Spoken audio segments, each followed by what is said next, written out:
What's going on, everyone? Welcome back to the Lost Tangent Outpost. My name is Spada, and welcome to another episode of the MULTIVERSUS Living Roster. I'm writing this script on the 21st of January, which means we've officially been doing this now for exactly 2 months. So I want to start today's episode by thanking all of you in the community. Thank you, everyone, for being a part of this with me. So in those 2 months, we've discussed several different categories of characters that we think stand a good chance of making it into multiverses, and most of the community seems to be pretty happy with how the living roster is looking. But last episode, I brought up that if we leave it like this, then the show has to shift gears, and we need to start considering replacing characters we've already picked with characters that we think might be more likely. In order to assist with this dilemma, I provided you all with an alternative. Instead, we can just expand the size of our prediction. As such, I provided some alternative options, some with a portion of that extension being considered the launch roster, and some options that included some slots for DLC. I do want to mention that some of you brought up the question, why would we limit the DLC to just 8 when it looks like there could be many more characters post-launch? The answer to that question really is just that I'm just trying to get us started with DLC. But I by no means think that there will only be 8 additional characters released post-launch. I think it's likely we'll get more than that, but I don't want us to be staring at a daunting list of 60 empty slots to fill. Alright, so to the point. When presented with 5 options for a new size of the living roster, this is how you all voted. As you can see, the top 2 from this poll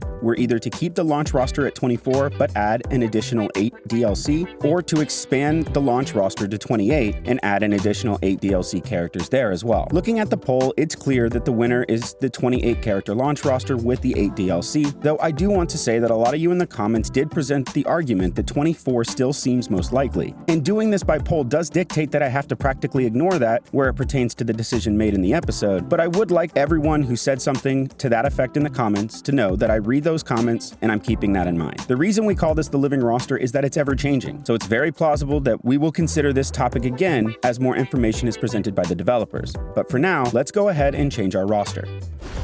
Wow, we have a total of 36 slots, and 12 of those are entirely empty. I don't know about you guys, but looking at that, it is kind of a lot, but we'll approach each slot one at a time, and hopefully by the end, we'll have something of a prediction that we're all happy with. Now with that, let's get on to talking about today's topic. Today we're discussing Cartoon Network again, but this time we're discussing a bit more of a modern era of Cartoon Network. So this will be the first time that we've covered any of the shows. Full transparency, I do not have a lot of experience with these shows, but I still am going to try to do them justice as I discuss them. So first up, let's talk about the oldest show on my list, Regular Show. It follows its 2 main characters, Mordecai and Rigby, as they go about their lives. Now, I basically have no experience with this show, so I'm not sure what breadth there is in this show to give them options for a moveset. Having looked through some of the highlights of the show and having watched a couple episodes, it appears that Rigby is generally the more aggressive one, and Mordecai tends to be the more subdued and passive one. I definitely was able to find some portions of the show that I feel like could be utilized for movesets though, from a charged up power punch that Rigby delivers to Mordecai to no effect, to Mordecai throwing Rigby into a small personal trampoline only for him to fly high speed into a wall. These are definitely just 2 options of moves that you could apply from the show. The real question is, how do we represent them as characters in multiverses? Do you have one of them on their own?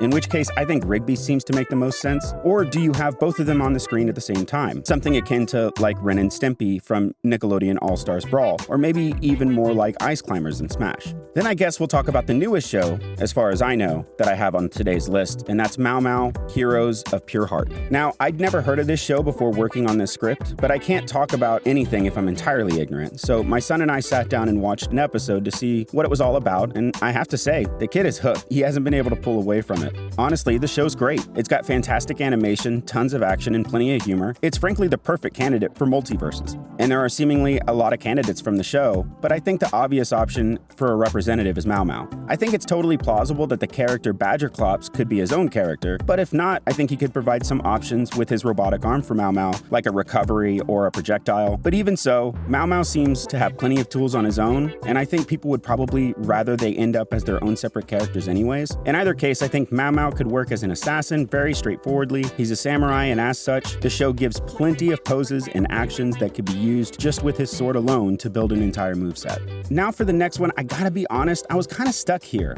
I reached out to the community on Discord for some different suggestions here, and honestly, none of the suggestions to fill this spot really speak to me as characters that need to be in multiverses. The top 3 suggestions I had to go here were Teen Titans Go, Total Dramarama, and We Bare Bears. I wanted to include Teen Titans Go here, but I know the show is insanely divisive. I personally have no issue with it, even as a fan of the original Teen Titans animation from the early 2000s. I think it's solid in its own right, but I have a hard time making a point to include a character from a show when there's the other show to compare it to. So I think we'll have to do maybe a whole episode discussing just Teen Titans Go and the original Teen Titans in trying to sort out what we think their likelihood is of ending up in multiverses. As far as Total Dramarama, I've not seen this show too much, but there's just so many different main characters in the show that it's impossible for me to try and sort out which one would make it from the show. So that, again, might need a whole episode on its own. I'm not sure. For both Teen Titans and this, why don't we go ahead and have a conversation in the comments about how we should handle these franchises? That leaves We Bare Bears. Frankly,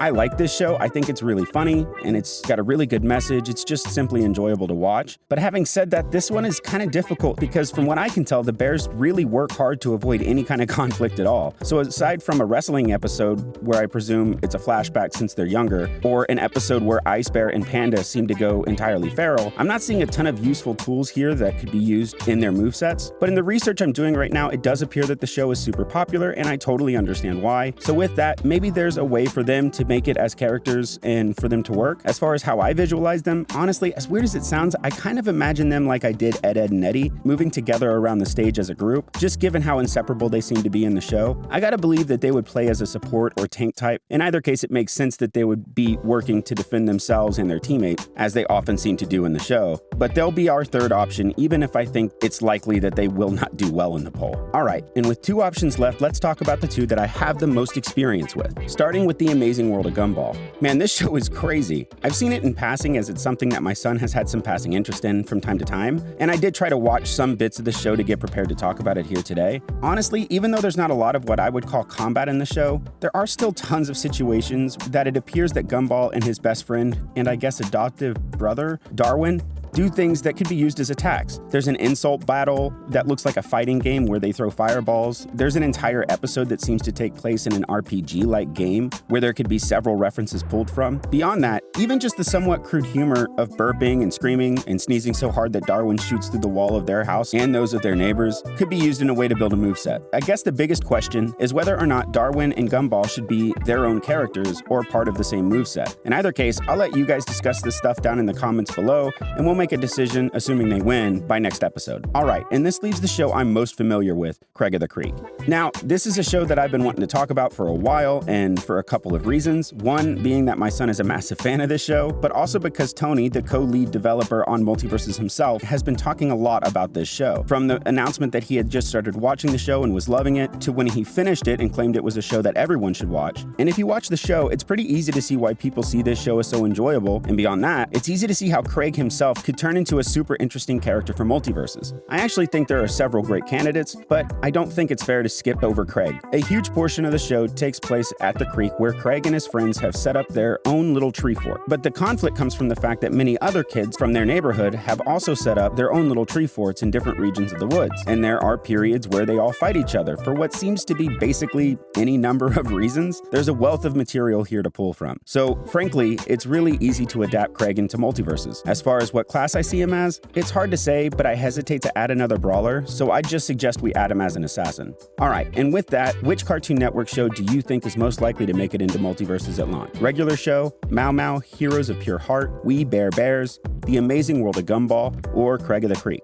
You can vote in two places. The first is at our community page here on this YouTube channel, where you can find the poll at the very top of that page. While you're there, don't forget to subscribe and hit the bell to be notified when the next episode goes live. And the second is on a custom poll website called Straw Poll. You can find the link to this poll in the description of this video and pinned to the top of the comments section. I apologize for not being able to get into much more detail, but hopefully I was able to give satisfactory explanations for these characters. And let me know what you think about the Total Dramarama and Teen Titans portion of today's video. I'd really like to know what you guys think when it comes to these two franchises. All right, thanks everyone for coming by. Make sure to like and subscribe, and until next time, later.